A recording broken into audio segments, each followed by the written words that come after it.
ओम नमो भगवते वासुदेवाय। श्रीमद्भगवद गीता द्वितीय अध्याय दूसरा अध्याय। संजय उवाच।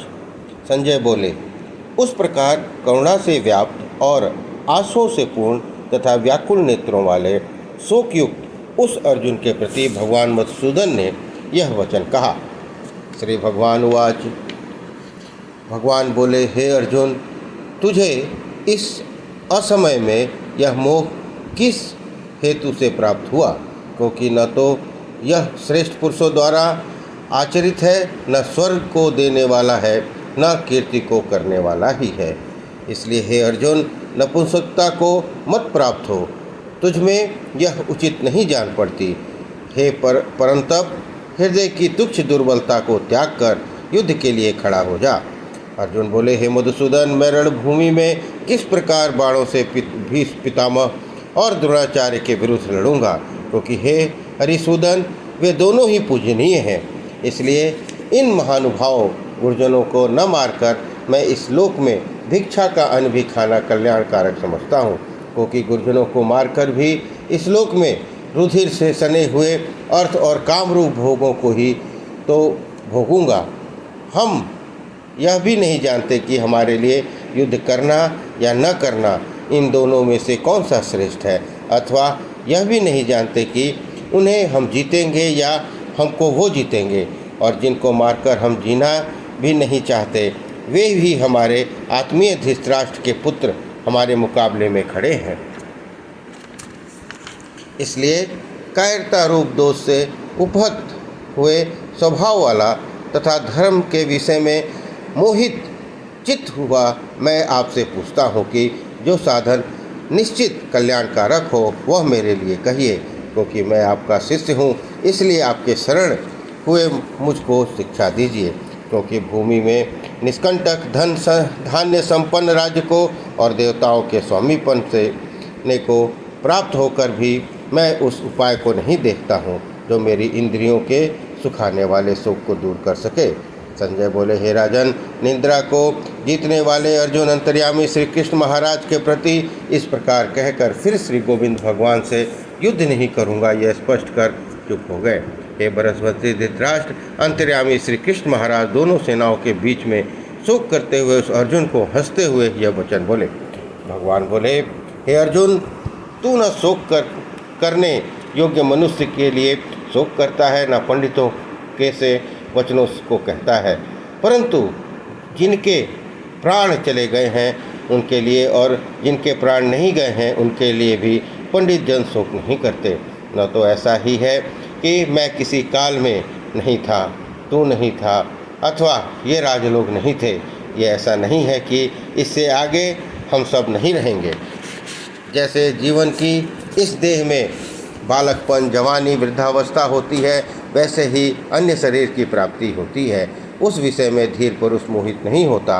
हे कुंती पुत्र, सर्दी, गर्मी और सुख दुख को देने वाले इंद्रिय और विषयों के संयोग तो उत्पत्ति विनाशशील और अनित्य हैं। इसलिए हे भारत, उनको तू सहन कर। क्योंकि हे पुरुष श्रेष्ठ, दुख सुख तो समान समझने वाले जिस धीर पुरुष को ये इंद्रिय और विषयों के संयोग व्याकुल नहीं करते, वह मोक्ष के योग्य होता है। असत वस्तु की तो सत्ता नहीं है और सत का अभाव नहीं है। इस प्रकार इन दोनों का ही तत्वज्ञानी पुरुषों द्वारा देखा गया है। नाश रहित तो उसको जान जिससे यह संपूर्ण जगत दृष्ट वर्ग व्याप्त है। इस अविनाशी विनाश करने में कोई भी समर्थ नहीं है। इस नाश रहित अप्रमेय नित्य स्वरूपा जीवात्मा के लिए सब शरीर नाशवान कहे गए हैं। इसलिए हे भरतवंशी अर्जुन, युद्ध कर। जो इस आत्मा को मारने वाला समझता है तथा जो इसको मरा जानता है, ये दोनों नहीं जानते। क्योंकि यह आत्मा वास्तव में न तो किसी को मारता है न किसी के द्वारा मारा जाता है। यह आत्मा किसी काल में भी न तो जन्मता है न मरता ही है, तथा न यह उत्पन्न होकर फिर होने वाला ही है। क्योंकि यह अजन्मा, नित्य, सनातन और पुरातन है। शरीर के मारे जाने पर भी यह नहीं मारा जाता। हे पृथापुत्र अर्जुन, जो पुरुष इस आत्मा को नाश रहित, नित्य, अजन्मा और अव्यय जानता है, वह पुरुष कैसे इसको मरवाता है और कैसे किसको मारता है। जैसे मनुष्य पुराने वस्त्रों को त्याग कर दूसरे नए वस्त्रों को ग्रहण करता है, वैसे ही जीवात्मा पुराने शरीर को त्याग कर दूसरे नए शरीर को प्राप्त होता है।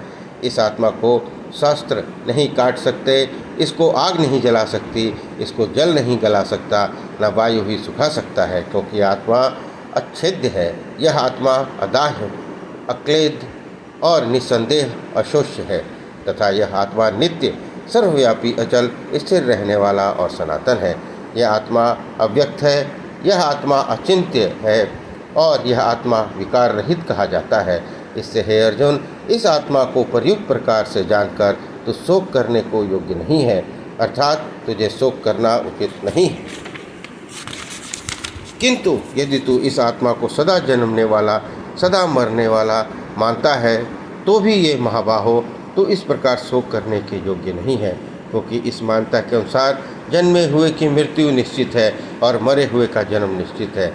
इससे भी इस बिना उपाय वाले विषय तू शोक करने को योग्य नहीं है। हे अर्जुन, संपूर्ण प्राणी जन्म से पहले अप्रकट थे और मरने के बाद भी अप्रकट हो जाते हैं, केवल बीच में ही प्रकट हैं। फिर ऐसी स्थिति में क्या शोक करना है? कोई एक महापुरुष ही इस आत्मा को आश्चर्य की भांति देखता है और वैसे ही दूसरा कोई महापुरुष ही इसके तत्व का आश्चर्य की भांति वर्णन करता है और दूसरा कोई अधिकारी पुरुष ही इसे आश्चर्य की भांति सुनता है और कोई कोई तो सुनकर भी इसको नहीं जानता।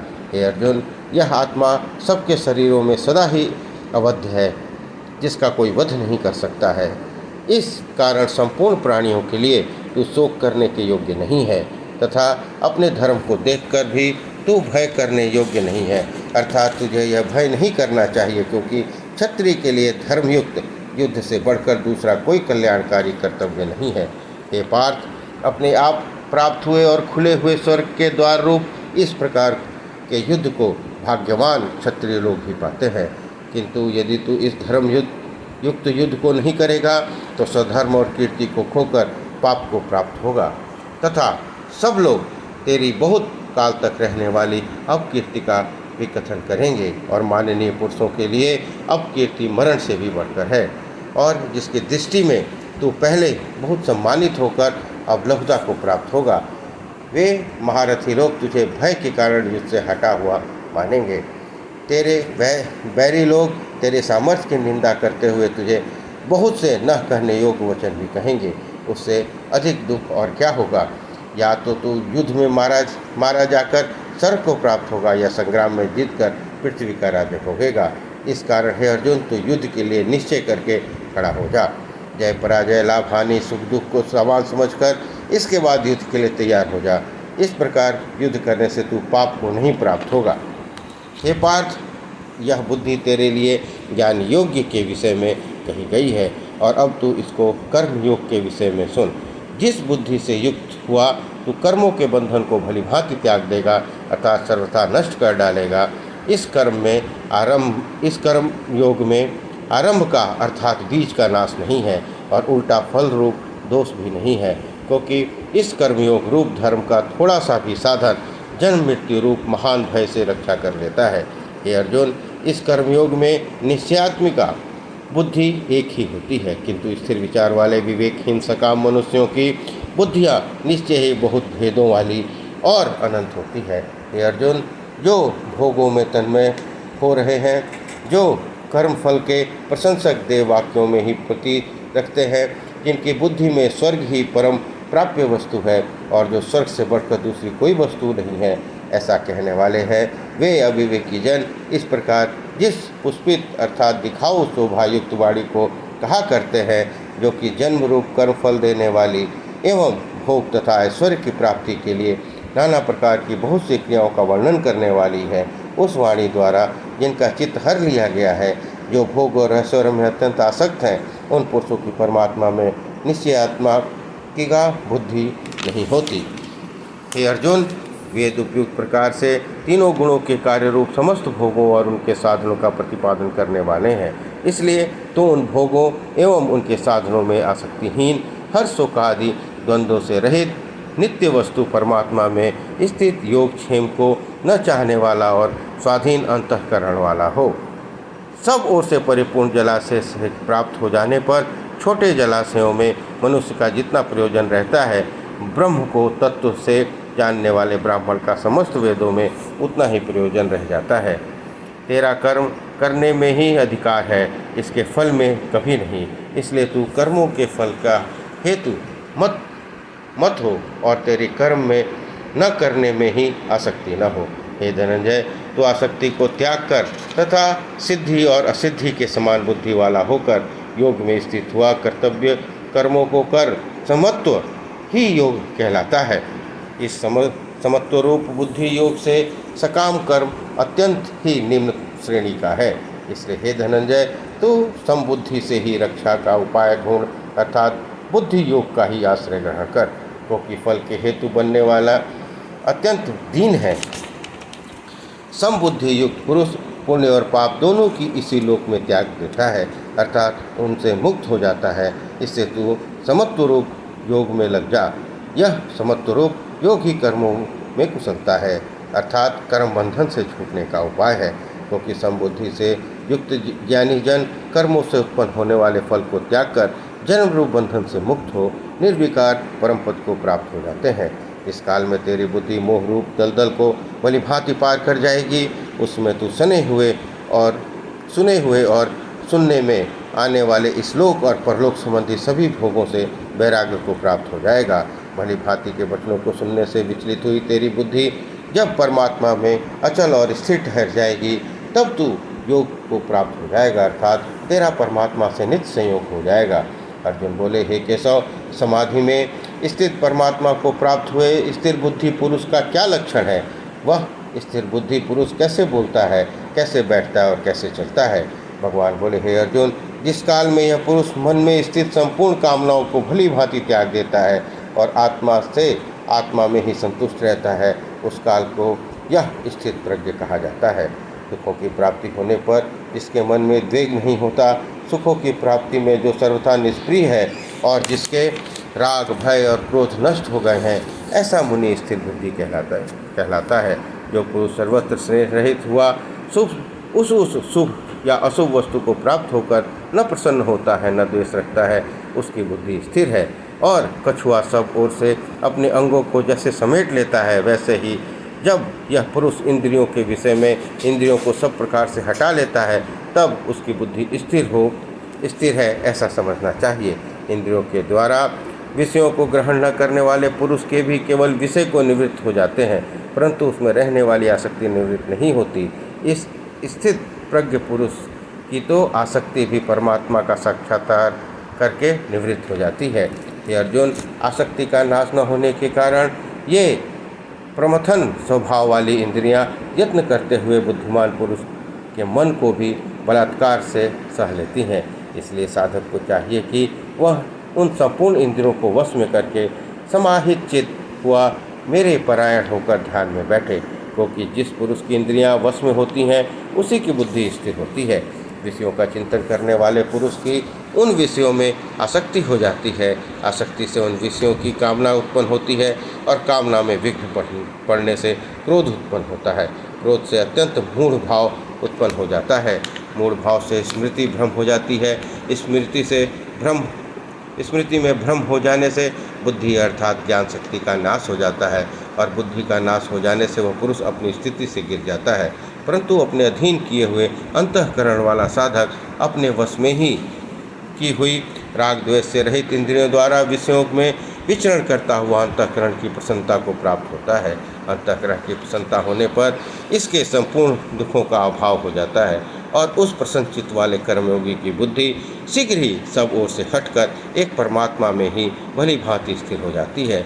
न जीते हुए मन और इंद्रियों वाले पुरुष में निश्चयात्मिका बुद्धि नहीं होती और उस अयुक्त मनुष्य के अंतःकरण में भावना भी नहीं होती और भावनाहीन मनुष्य को शांति नहीं मिलती और शांति रहित मनुष्य को सुख कैसे मिल सकता है?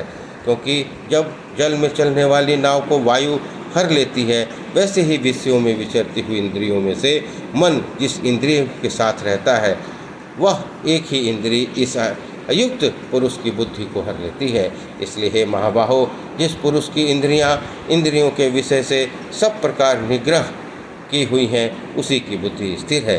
संपूर्ण प्राणियों के लिए जो रात्रि के समान है, उस नित्य ज्ञान स्वरूप परमानंद की प्राप्ति में स्थित प्रज्ञ योगी जागता है। और जिस नाशवान सांसारिक सुख की प्राप्ति में सब प्राणी जागते हैं, परमात्मा के तत्व को जानने वाला मुनि के लिए वह रात्रि के समान है। जैसे नाना नदियों के जल सब ओर से परिपूर्ण अचल प्रतिष्ठा वाले समुद्र में उसको विचलित न करते हुए समा जाते हैं, वैसे ही सब लोग जिस स्थित प्रज्ञ पुरुष में किसी प्रकार का विकार उत्पन्न किए बिना ही समा जाते हैं, वही पुरुष परम शांति को प्राप्त होता है, भोगों को चाहने वाला नहीं। जो पुरुष संपूर्ण कामनाओं को त्याग कर ममता रहित, अहंकार रहित और स्पृशा रहित हुआ विचरता है, वही शांति को प्राप्त होता है, अर्थात वह शांति को प्राप्त है। हे अर्जुन, यह ब्रह्म को प्राप्त हुए पुरुष की स्थिति है। इसको प्राप्त होकर योगी कभी मोहित नहीं होता और अंतकाल में भी वह ब्राह्मी स्थिति में स्थित होकर ब्रह्मानंद को प्राप्त हो जाता है। ओम तत्सदिति श्रीमद्भगवद्गीता सुपनिषद्वसु ब्रह्म विद्यायाम योग शास्त्रे श्री कृष्ण अर्जुन संवादे सांख्य योगे नामक द्वितीय अध्याय संपन्न। बोलिए कृष्ण भगवान की जय।